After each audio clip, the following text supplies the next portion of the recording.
Hello viewers, সবাইকে স্বাগতম করবীর রান্নাঘরে। আর সাথে আছি আমি করবী। আশা করি সবাই ভালো আছেন। শীতের শেষের দিকে এই সময়টাতে বাজারে কিন্তু প্রচুর টমেটো পাওয়া যায় এবং দামও কিন্তু তুলনামূলকভাবে একটু কমই থাকে। এই সময়টাতে কিনে এনে আপনারা সারা বছরের জন্য টমেটো সংরক্ষণ করতে পারেন। যেমন আমি এই সময়ে টমেটো দিয়ে আচার বানিয়ে রাখি সারা বছর উপভোগ করার জন্য। আর কত সহজেই যে আচার বানানো যায় সেই রেসিপি আজকে আমি শেয়ার করব আপনাদের সাথে। আশা করি আপনাদের কাছে খুবই ভালো লাগবে। আর ভালো লাগলে লাইক কিন্তু একটা দিতেই হবে। আর একটা কথা, এখনও যারা আমার চ্যানেলটি সাবস্ক্রাইব করেননি, নতুন নতুন ও সহজ সব রেসিপি পেতে আজই সাবস্ক্রাইব করে নিন। আর যারা সাবস্ক্রাইব করে আমাকে সাপোর্ট করেছেন তাদের জন্য রইল অনেক অনেক শুভকামনা। টমেটোর আচার বানাতে লাগবে এই রকম পাকা টমেটো। অবশ্যই পাকা টমেটো হতে হবে।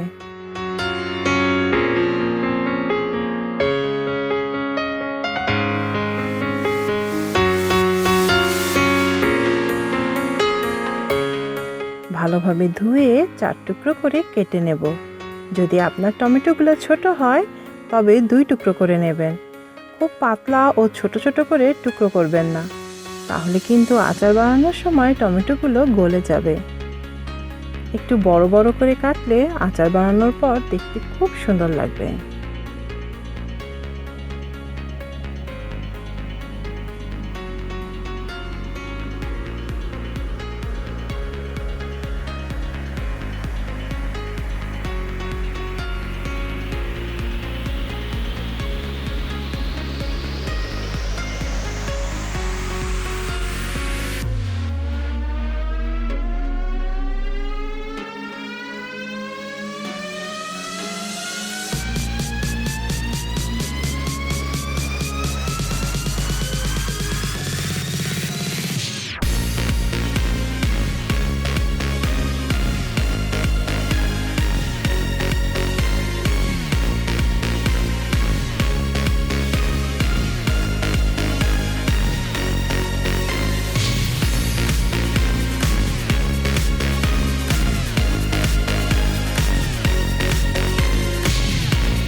চুলোতে একটা ফ্রাই প্যান বসিয়ে ভালোভাবে গরম করে দিয়ে দেব সরিষার তেল।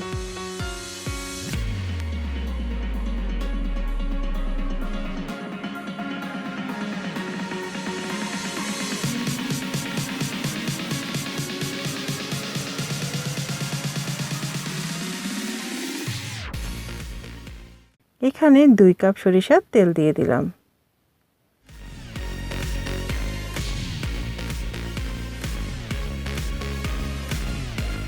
তেল গরম হতেই দিয়ে দেব 8-10টা শুকনো মরিচ। আস্ত শুকনো মরিচ আচারে দিলে পরে ভাতের সাথে ডলে খেতে খুব ভালো লাগে। আর দিচ্ছি 8-10 কোয়া রসুন কুচি। এখন নেড়ে নেড়ে রসুন কুচি ও শুকনো মরিচটা ভেজে নেব।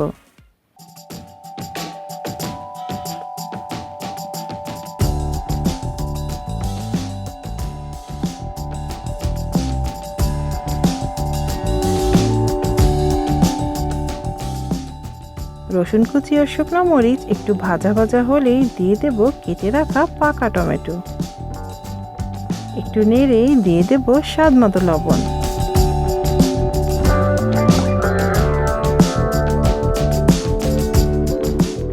আমি এখানে পিঙ্ক হিমালয়ান সল্টটা ব্যবহার করেছি।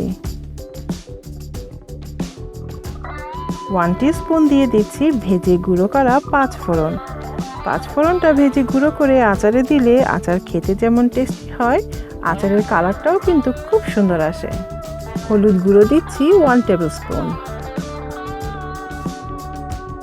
মরিচ গুঁড়ো দিচ্ছি 1 টেবিল স্পুন।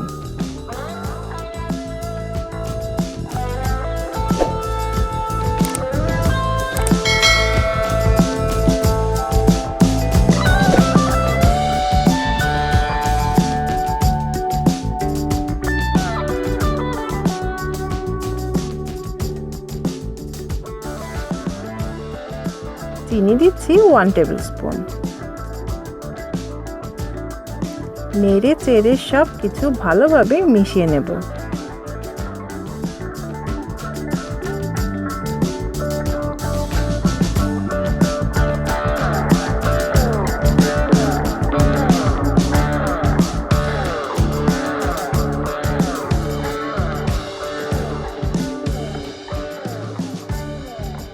এখন দিচ্ছি তেঁতুল, আচারটাকে একটু টকটক করার জন্য। আমার এখানে তেঁতুলটা এইরকম একটু শক্ত শক্ত পাওয়া যায়। আমি কেটে একটু ছোট ছোট টুকরো করে নিচ্ছি। আমি এখানে তেঁতুলটাকে এইভাবেই দিয়ে দিচ্ছি। আচার হতে হতে তেঁতুলটা গলে মিশে যাবে। আর আচারে পানি না ব্যবহার করাই ভালো। পানি না দিলে আচারটা ভালো থাকবে প্রায় বছরখানেক। তেঁতুল ছাড়াও কিন্তু অন্য যে কোনো টক ফল আপনি এখানে ব্যবহার করতে পারেন। আর আপনি কেমন টক পছন্দ করেন সেই আন্দাজে টক দিবেন।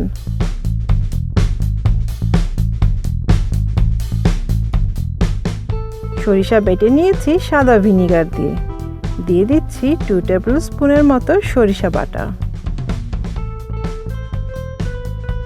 সরিষা বাটা দিয়ে ভালোভাবে নেড়ে নেড়ে আচারটার সাথে মিশিয়ে নেব।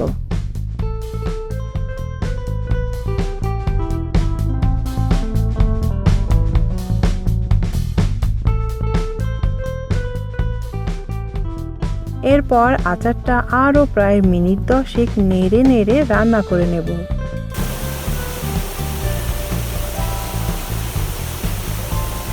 আচারটা ভালো রাখার জন্য দিয়ে দিচ্ছি 2 টেবিল স্পুন সাদা ভিনিগার।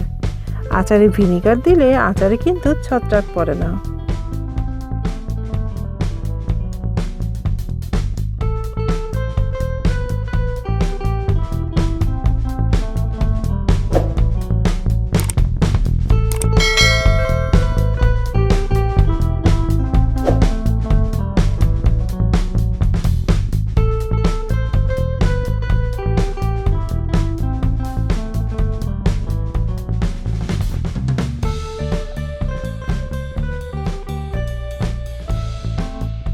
আর আচারের রংটা দেখেন কত সুন্দর হয়েছে, তাই না?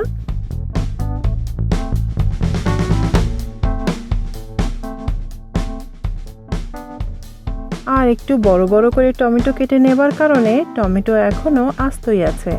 পাতলা করে ছোট ছোট টুকরো করলে টমেটোটা কিন্তু খুব তাড়াতাড়ি গলে যাবে।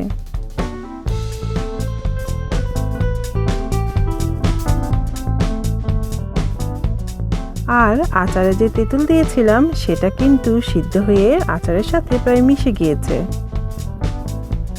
বোটা ফেলে শুকনো মরিচ দেবার কারণে মরিচের ভিতরে সুন্দর করে তেল মশলা ঢুকে যাবে, যা পরে ভাতের সাথে খেতে খুব ভালো লাগবে।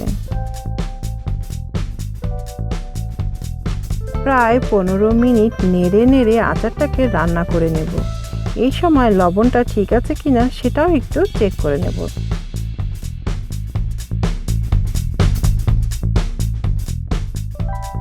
ঠিক যখন আচারের উপর এরকম তেল ভেসে উঠবে তখন বুঝতে হবে আচার বানানো শেষ। এখন চুলা বন্ধ করে আচারটা ভালোভাবে ঠান্ডা করে নেব। পরিষ্কার শুকনো কাচের একটা বয়ম নিয়েছি আচারটাকে ঢেলে রাখার জন্য।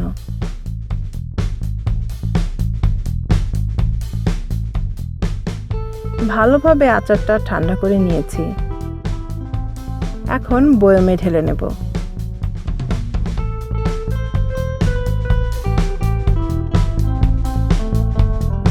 হয়ে গেল অনেক মজার টমেটোর আচার। আচারটা দেখতে যেমন সুন্দর হয়েছে, বানানোও কিন্তু তেমনই সহজ। এই মৌসুমে টমেটোর আচার বানিয়ে উপভোগ করতে পারেন পুরোটা বছর।